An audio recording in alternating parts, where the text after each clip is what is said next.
Today's podcast is brought to you by Audible. Get a free audiobook download and 30-day free trial at audibletrial.com/new music industry. Over 180,000 titles to choose from for your iPhone, Android, Kindle, or MP3 player.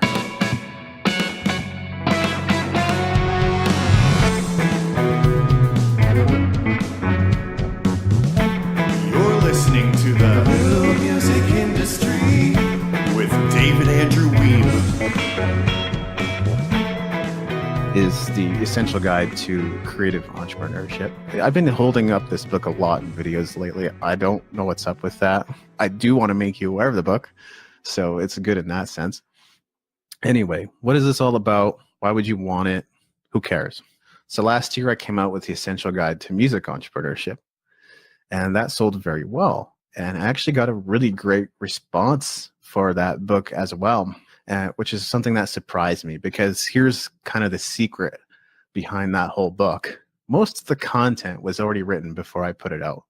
It was on the website. It was on musicentrepreneurhq.com. I had written this guide on what it meant to be a musicpreneur or music entrepreneur here in the digital age. And what I did was I took that content, I edited it, I updated it, I revised it, I added an introduction and a conclusion. I curated a few more blog posts, and voila, that was the essential guide to music entrepreneurship. And the feedback has been far better than I ever anticipated. So much so that I thought, well, this is what I would call a minimum viable product.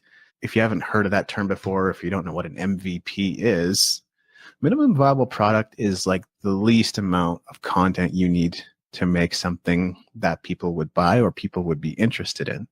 That's a good concept for you to know as a musician, to learn this whole thing about minimum viable product, because musicians, we tend to obsess over perfection, getting something just right, making sure the vocals are in tune, making sure the guitars sound right, making sure the drums are exactly as we want them to be in the studio. And that often ends up being relegated or delegated to a producer or an engineer.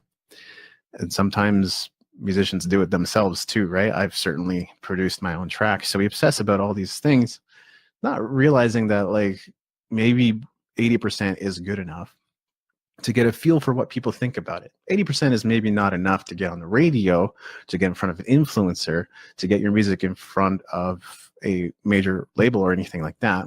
But it's enough to get a feel for what people think about it. And they might go, hey, this is great, I love this. Or they might go, this is all right. But the thing is, if you got it 80% of the way there and people didn't like it, then you didn't waste a ton of time and energy and money. You still wasted some of your resources. I wouldn't say it's a waste, because everything is a test and experiment anyway. As an entrepreneur, as a musician, as a creative, in some capacity, practically everything is an experiment. And I've experimented with a lot of things, and trust me, a lot of them didn't go well. But there's that extra 20% to take it to 100%. And that 20% probably would cost you more in time and resources and energy and everything to get your product perfect. And if nobody likes the product, what was the point in spending all that time and money and energy on that? No point, right?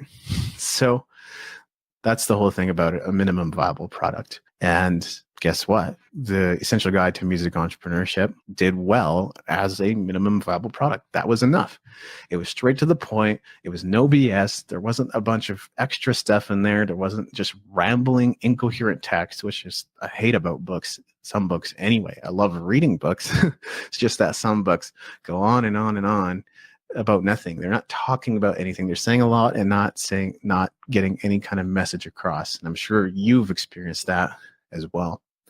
So just wanted to make you present to that fact that you can do that too. You can create a minimum viable product, put it out there, test it, see how people respond to it.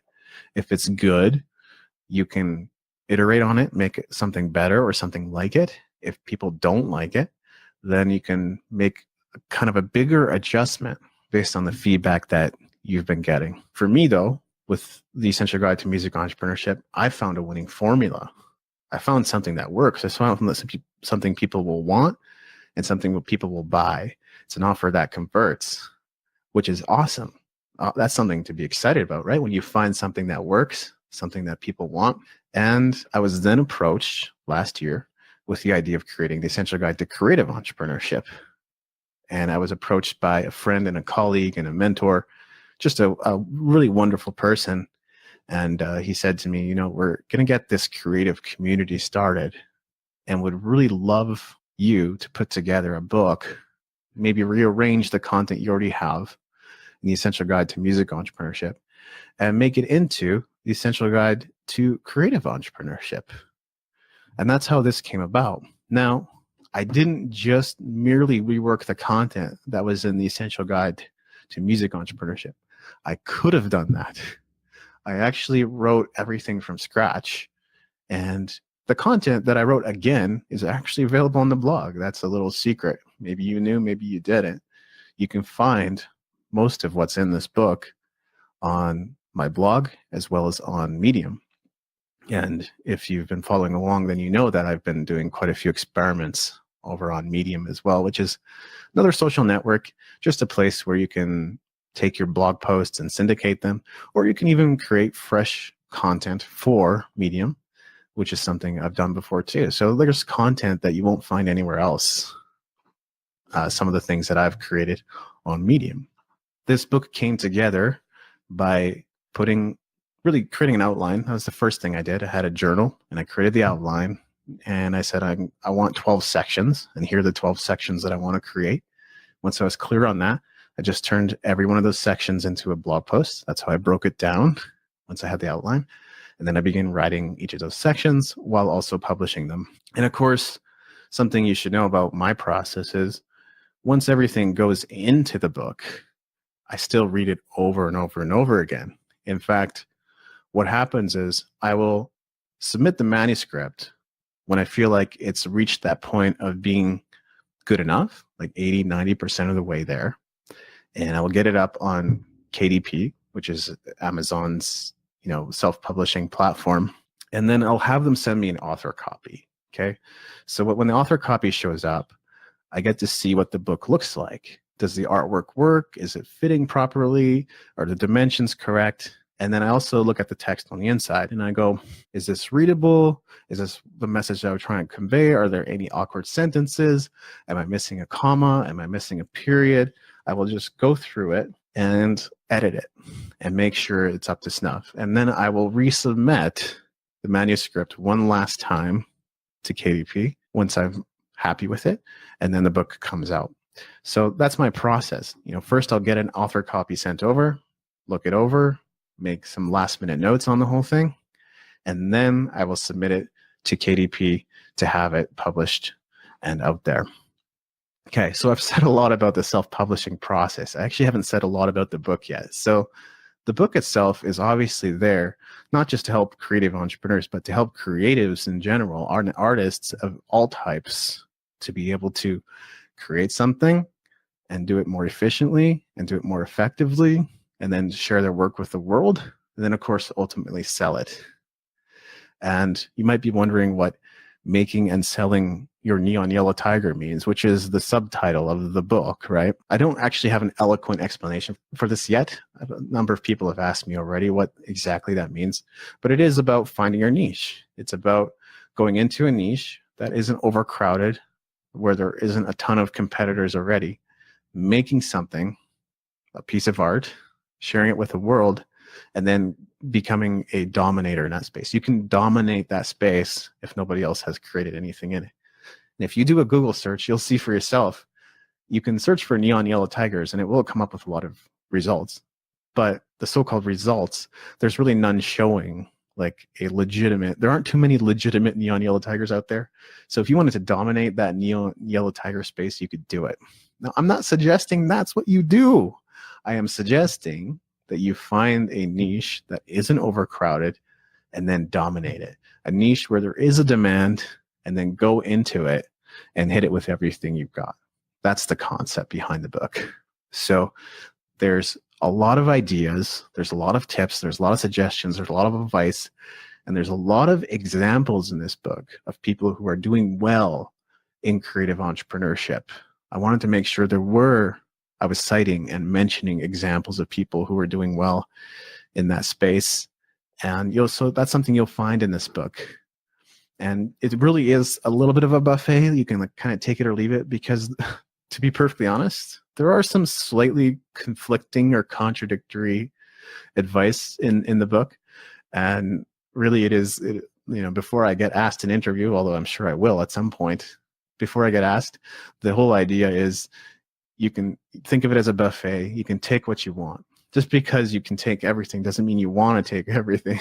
I myself, I don't eat seafood. So if I went to a buffet, and I do love Asian buffets, by the way, if I go to a buffet, I'm not necessarily going to eat the seafood, right? I'm probably not going to touch the seafood. If I'm feeling adventurous, I might try just a little something, but that's not what I'm going to go for. I'm probably going to go for like the spring rolls and the rice and the dumplings and maybe some soup or some noodles. That's more my speed. So that's where you would find me at the buffet, right? So same thing with this book. I think most of it, if not all of it, is applicable and helpful. But if there's things that you don't find helpful, just toss them, just throw them out and go like, okay, this point earlier makes more sense to me than this point that was mentioned later in the book.